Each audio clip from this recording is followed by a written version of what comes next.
send the tongue to the roof of the mouth. And then open mouth, exhale, cleansing breath out. And then just remaining with the eyes closed, setting the intention from coming into a space of busy chatter and movement and hiking and indulging in yummy foods and learning more about this life and yourself. And now just setting the intention to come into a space of opening your mind and opening your heart as you sip on your cacao and trying to be as present as you can. And then just sending a little bit of gratitude to yourself and this day. One last big inhale. And open mouth, exhale. You can tuck down the chin and blink open the eyes and come back into this space. So right now we're diving into numerology, which we kind of talked a little bit about. Who here has who here has learned about their numerology before? You know what your life path is and your personal year. Yeah, Carrie is also the guru in this. It's fascinating though, wouldn't you say? Yeah. She's beaming. Yeah, it is such fascinating information. And you know, just like anything, whether it's an intuitive reading or whether it's an astrology reading or it's you learning about human design or you going to therapy or you being on your yoga mat, really numerology is just a way to get to know yourself better and what you signed up for better and how to work with your energy, right? We have conditionings that are placed on us. Whether it's from early on in childhood or whether it was like through mentors or teachers or siblings or parents or partners.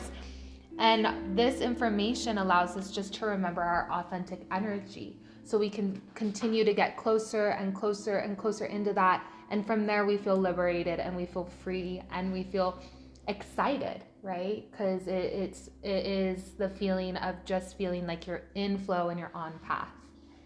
You're not in flow and you're not on path, you know it. You know, whether you're looking at it and actually affirming it, but it feels like you're going upstream. So we're going to be learning about your personal year and your life path today. So you guys I'm going to tell each one of you your life path and your numerology. So you can just write at the top of your page, personal year, and then life path. And then at the end, you guys, if you decide you want to learn how I calculated it, I'm more than happy to teach you. And maybe you wanted to do it with your partner when you get home or with your kids. So Megan, you're in your personal year 6 and your life path is 9. Bridget, you're in your personal year 5 and your life path is 7.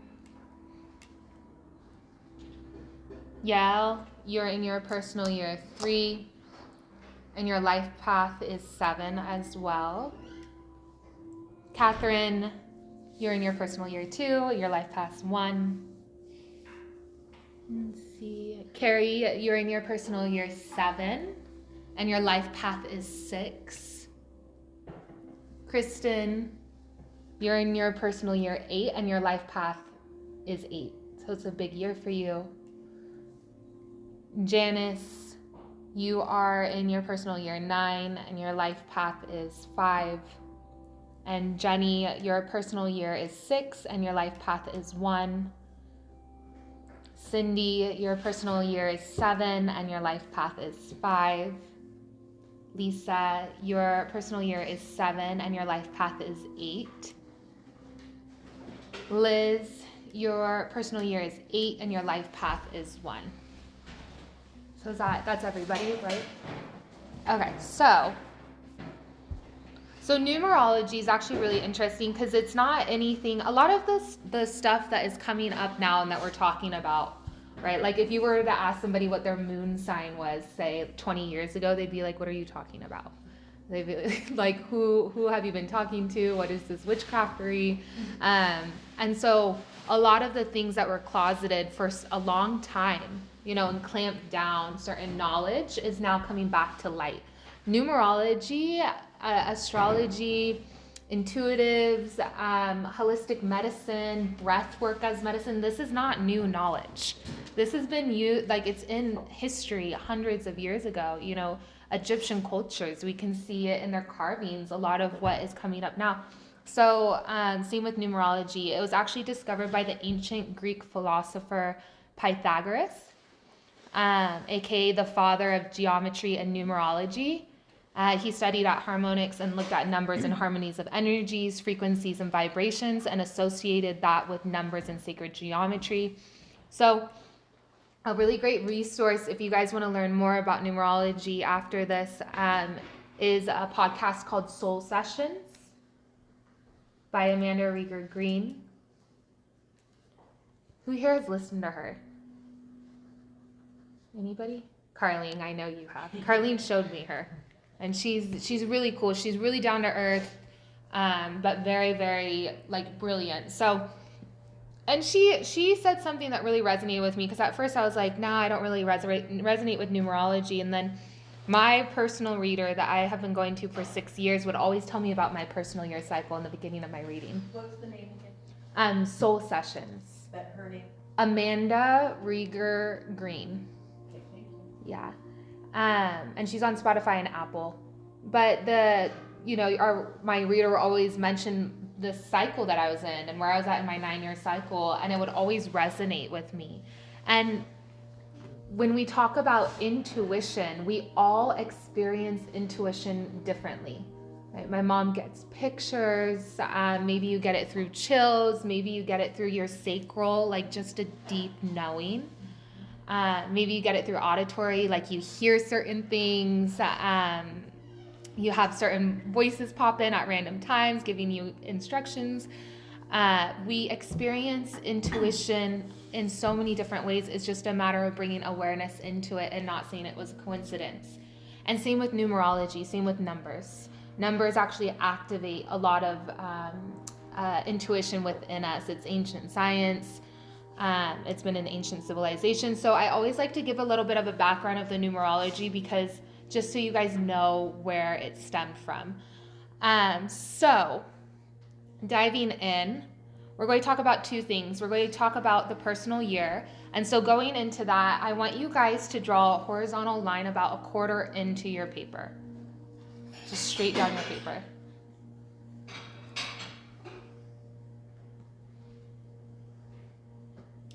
And I want you to write 1 through 9 on the left side. 1, 2, 3, 4, 5, 6, 7, 8, 9.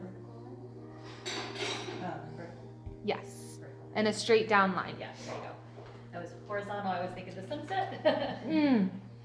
Did I say horizontal? Yeah. Oh, I'm sorry. I drew vertical. Yeah. I was gonna say, yeah, I drew it vertical too. You said straight down the paper, so my brain turned. Yeah, straight down. Sorry, guys. And then number 1 through 9. And so if you say are in a life path or in your personal year 5, what you would do is you would go next to 5 and you would write 2025, the year that we're in. So whatever personal year number I gave you, find that number and write 2025.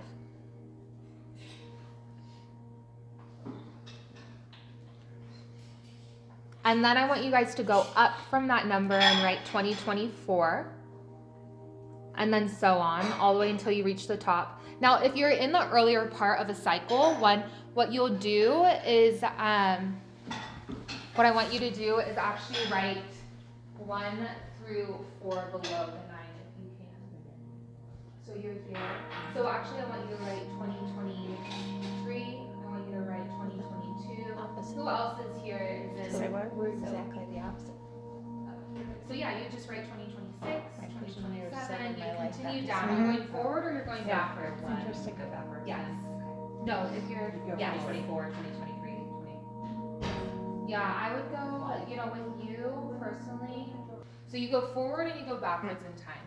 And I want you guys to do this because I want you to listen to I used to just have you guys focus on the personal year that you're in, but it's really important for you to look back. And when I'm saying a year, say if, like for Cindy in 2023, she was in her personal year 5. So when I'm explaining the personal year 5, I want you to look back at that time in your mind and say, what was I going through that is along those themes, and what was it teaching me?